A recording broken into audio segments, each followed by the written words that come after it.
indi réponse et je pense que loolu dafa nekk lu nga xamante ne sénégalais mi ngi koy xaar et ñoom en tant que représentant du peuple ils auraient dû être là-bas pour poser les bonnes questions. d'accord jërëjëf Mine mu nekkoon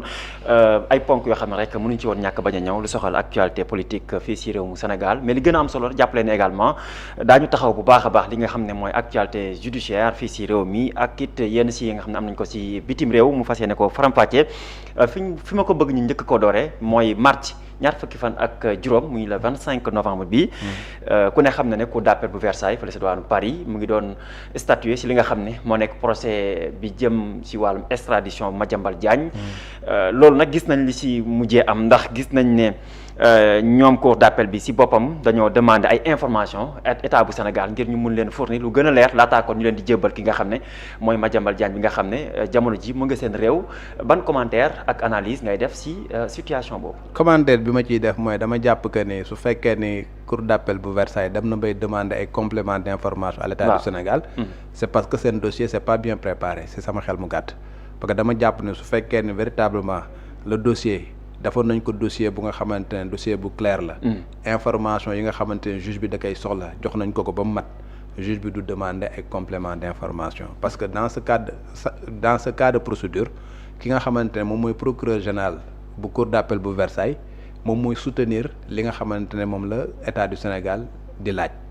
muy extradition bi et sur la base du dossier bi nga xamante ne l'état du Sénégal jox na leen ko c'est sur la base de ces éléments là moom lay mën a demander à ce que véritablement ñu mën a extrader argument yooyu nga xam ne état du Sénégal la ko jox argument yooyu lay mën a utiliser pour justifier lan moo waral que ñu mën a extrader ki nga xamante mooy Madiambal Diagne. Madiambal Diagne ne s'est pas laissé faire parce que il a un cabinet d'avocats. ay avocats sénégalais comme ay avocats français. yoo xam ne ñoom ñoo koy défendre ñu préparer dossier et puis ñoom aussi am lu nga xamante jox nañ ko juge bi voilà pour expliquer que ni ñoom. buñ ko extradé dafa am lu nga xamante ne dañuy violer li nga xamante ne moom mooy àqam ak ay yelleefam et que peut-être même bu ñëwee au Sénégal du am véritablement un procès équitable moom bu fekkee ne Madiambal dafa jël un certain nombre d'éléments teg ko sur la place sur nu mu te jox ko juge bi def ko sur le dossier alors que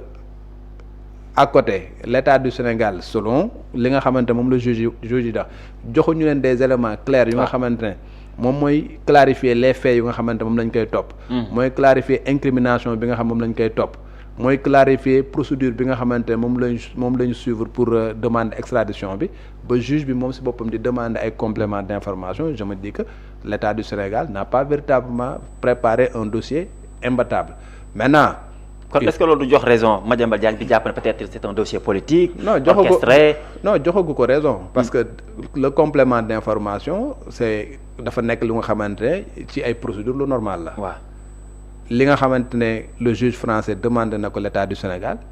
des juges sénégalais ont eu à le demander à d'autres États. parce que ay juges sénégalais.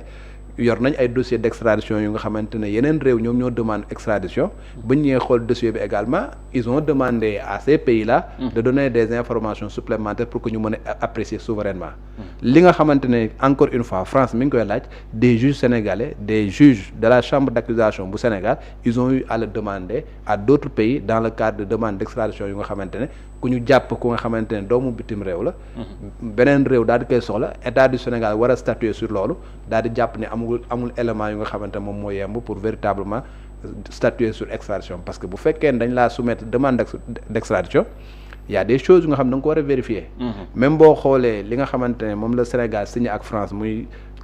convention bi nga xamante ne d'extradition bi ñu signé am na yu nga xam ne dañ ko war a respecter. tout à fait et loolu c'est des normes yoo xam ne jàpp nga ne. c'est des normes waruñ koo teggi quand même di si def leneen. mais c'est des règles élémentaires du droit international. et c'est des règles yu nga xamante ne mu ngi ci convention bi ñaari pays signé. maintenant nag yow pour respecter loolu yow aussi donne les éléments. xam nga à l'état wala à la justice bi nga xamante ne moom moo war a apprécier. juge bi su jàppee ne amul élément yu nga xamante ne doy na pour mu apprécier c'est normal pour que mu demander le complément d'information. léegi nag li ñuy xaar ci yow mooy yow également nga compléter li nga xamante ne moom mooy éléments yi ñu lay laaj comme ça permettre à la justice de na laa ko statuer souverainement et de prendre une décision. alors question bi ma am mooy ñëpp xam nañ le 3 février 2026. mu nar a yem ak at bu bees bi la ñu war a statuer finalement li nga xam ne moom mooy mbirum Madiambal Diagne boobu. lu jëm si maanaam dossier d'extradition. mais bu fekkee par exemple état bu Sénégal fournir li nga xam ne moom moo di complément d'information. lan moom mën a xew si dossier boobu noonu. c'est simple juge bi bu fekkee daf laa demander. waaw nga jox complément d'information joxe woo complément d'information. il va statuer et bu statuer daf lay rejeter tout simplement li nga xamante moom mooy demande d'extradition bi parce que joxoo ko élément yi nga xamante moom mooy wane ni kii daf ko war a extrader day avis non favorable lay joxe léegi nag bu joxee avis non favorable il reviendra maintenant au premier ministre de la France de prendre la décision définitive. Il faut savoir que li nga xamante ne moom la chambre d'instruction bu Versailles c'est un avis lay joxe. Avis favorable ou avis défavorable. La décision définitive reviendra au premier ministre de la France bi nga xamante ne moom mooy jël décision mais d'habitude la nga xamante ne moom la justice bi joxe comme avis mu nekk avis favorable ou avis non favorable. moom la autorité politique bi voilà di décider en dernier ressort. mais encore une fois ça reste un avis. voilà juge bi mën na jël par exemple avis favorable ñoom ñu bañ. juge bi mën na jël avis défavorable ñoom également ñu jël le contre-pied voilà mais toujours est-il que encore comme ni ma la ko waxee d'habitude bu fekkee ne am na une procédure bu nga xamante dafay jaar ci justice bi. justice ba nga xamante ne moom mooy apprécier dans le fond dossier ba la nga xamante moom la ca décider autorité politique ba moom lay décider. moom lay et le sort de Madiambal Diagne dans tout ça vis-à-vis de son pays le Sénégal. jàpp nga ne ëllëg lim c'est-à-dire le fait que mu dem di traîner la justice sénégalaise et la justice française amul lu mu ko mën a entraîner. peut-être pour le futur. non man wax naa ko fi waxate ko fii. waaw xam nga Madiambal Diagne dossier bi mu am Sénégal. lam ci war a wax du layoo bu nga xam da koy wax ci penc mi wala da koy def feneen loolu moo ko ciy génne. li ko ciy génne mooy li nga xamante ne. dina ñëw devant les juridictions sénégalaises. wax ko ñu mën a jàpp sur la base de cela ñu jël une décision. parce que le juge sénégalais boo jëlee ci li nga xamante ne moom mooy le code de procédure pénale li mu wax. conviction mënu ko fonder que sur les preuves rapportées et discutées devant lui donc la nga xamante ne Madiambal Diagne moom lay indi teg ko sur table bi tey jii li nga xam moom lañ ko incriminer c'est sur la base d'un rapport de la CENTIF boobu daal di def rapport ñu jël rapport daal di ko yóbbu à la DIC daal di def enquête préliminaire et sur la base de cela mu am un réquisitoire bu nga xamante mooy réquisitoire bi procureur bi jël tey jii le juge d'instruction bi yor dossier bi il a un réquisitoire du procureur parquet financier, il a le rapport de la CENTIF, il a l'enquête préliminaire de la division des investigations criminelles. Donc yooyu yëpp c'est des éléments yu nga xam ne dafay incriminer Madiambal Diagne.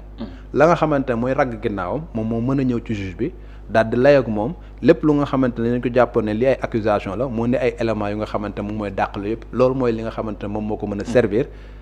dans la procédure bi nga xamante ne c'est pendant devant la juridiction sénégalaise. Maintenant bu toogee France mën na fa toog par exemple même à supposer que par exemple la France tey daal di ne moom dafa nekk nga xamante ne voilà mënu ko extrader mais la justice sénégalaise mën na continuer liggéeyam mën na def instruction bi mën na ko juger par défaut mën na ko condamner par défaut. donc justice mën na continuer def liggéeyam condamner ko par défaut à partir de ce moment là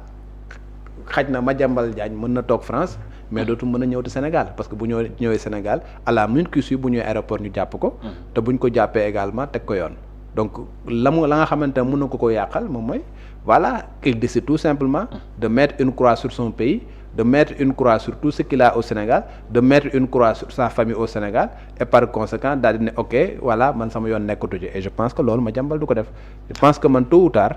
Madiambal va revenir faire face à la justice. Peut-être amener ses éléments de preuve comme na mu koy waxoon nee na dafa demoon pour préparer sa défense. voilà jàpp naa ni tôt ou tard que mu nekk extradition que mu nekk ñàkk nekk extradition il arrivera un jour où Madiambal Diagne reviendra au pays. pour faire face à la justice sénégalaise amener ses éléments de preuve pour espérer obtenir véritablement que justice sénégalaise daal di trancher en sa faveur. et bu boobaa mu am liberté am. voilà njabootam également mën nekk en paix li nga xamante ne daf ko am ci ay biens lu nga xamante ne jàpp nañ ni moom moo ko moom te